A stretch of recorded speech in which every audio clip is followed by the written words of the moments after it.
Find me a floor where only champions walk. Find me a game where nobody has next. Find me a day that has no tomorrow. There, let me play. Let me play for that one final moment. And I will give you memories to last forever. Back to Michael, circles, runs inside, reverses, scores! Yes, sir! Cowan's on the floor. What a play by Dave Cowan. 7 seconds. Here it comes. Down the middle of Bird. Bird with 4. Bird out to Dennis. With 1 second, he fires and gets it. Game is over. An outstanding shot by Dennis Johnson. 6 seconds. 5. Michael in traffic to Kerr. 15-footer. Carrying the jumper. 7, 6, 5. DeBusschere shoots. Hit with 3 seconds to go. 2 seconds. 1 second. West throws it up. He makes it. West threw it up and makes it. Over half court. It's all over. It's all over. And if you listen real carefully, you'll hear the bad lady singing. Little Mo, Big Mo, the Doctor, Andrew Toney, and Ivoroni. No baloney. Sixes all the way. We had non-believers all along the way. I have one thing to say to those non-believers. Don't ever underestimate the heart of a champion. What a basketball game we've had. Oscar Robertson throws to Kareem. 7 seconds. Nichols, a style. Kareem with a big pressure shot. Seconds left. Magic down the middle, just what I thought. A hook shot at 12. Good! The Lakers take the lead. Looking. Skipped across. Tip in the steal. Got it. Saves it to Tony. He runs it back again. The Bulls win. It feels like heaven. Like the Ohio player said, heaven must be like this. Heaven must be like this. And there they go. They won it again.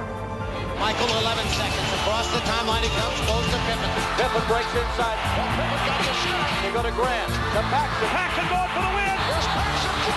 Paxson. Yeah! Yeah! Hit the three.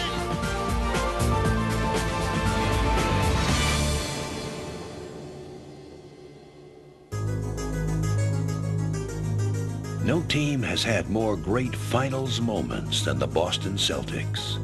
But Red Auerbach's team had never even been to an NBA Finals before 1957. The season they added a center named Bill Russell. Russell was born with a genius for the game and blessed with the physical gifts to go with it. He immediately transformed the Celtics from a good team into a great one, spearheading their defense and anchoring their fast break. I was a perfect fit for them because my game consists of doing things that made my teammates effective. If a guy's not a good defensive player, here's what you do. You approach him this way and send him to me. I'll be waiting for him. Just send him to me. Russell was not only the team's catalyst, he was their emotional leader. Russell used to become physically ill before every ball game, and if we heard that he wasn't ill that particular night, Red Auerbach would stand up and say, "Russ, go into the men's room and throw up." That's how much he gave of himself to win. Russell had unwavering confidence. He thought he was so good that we should win every single game that he played in. West all alone. Look at Russell come down. And what a play by Russell! Then sooner or later you began to feel the same way. But that was Russell's gift. Their teamwork was born of their undying belief in each other. And as they began to build an NBA dynasty, it was their mentality that created the fabled Celtic mystique. It's all over. The Boston Celtics are once again the world champions. Year after year, individual superstars would try to dethrone the Celtics. Future Hall of Famers like the Lakers' Jerry West and the high-flying Elgin Baylor. or the NBA's most dominating one-man force, Wilt Chamberlain of the Philadelphia 76ers. But year after year, the Celtics would find a five-man answer to every one-man problem. There were several occasions we thought we were going to win. We had an opportunity, but it just didn't happen. It's all over. And there they go. They won it again. We had a mentality that we never lost a game. Time ran out on us because we always felt that we could win. And I think that having that type of mentality allows you to produce those miracle finishes. Greer's putting the ball on a play. He gets it out deep, and Havlicek steals it. Over the stand goes. Havlicek stole the ball. It's all over. It's all over. Boston won an amazing 10 NBA championships in Russell's first 12 years. But as the 1960s were drawing to a close, it appeared that the Celtics dynasty was dying out too. By 1969, Russell was 36 years old, the only holdover from the Celtics' first championship team. Even Red Auerbach had retired, leaving Russell as player-coach. Injured and aging, the Celtics limped to their worst regular season record in Russell's career. What seemed like a hopeless cause then looked impossible when the already powerful Lakers engineered a stunning trade in anticipation of finally defeating Russell and the Celtics in the finals. With guys like Jerry West and Elgin Baylor, I feel very, very happy that I'm being traded to a team that I believe may stand a chance to go down the record as one of the best teams in basketball ever. The drama wasn't so much whether Wilt and the Lakers could beat the Celtics in the finals, but whether the Celtics could make it there at all. They were even then being referred to as the old Celtics, but this were the ancient old Celtics. At that point in time, Russell was 36.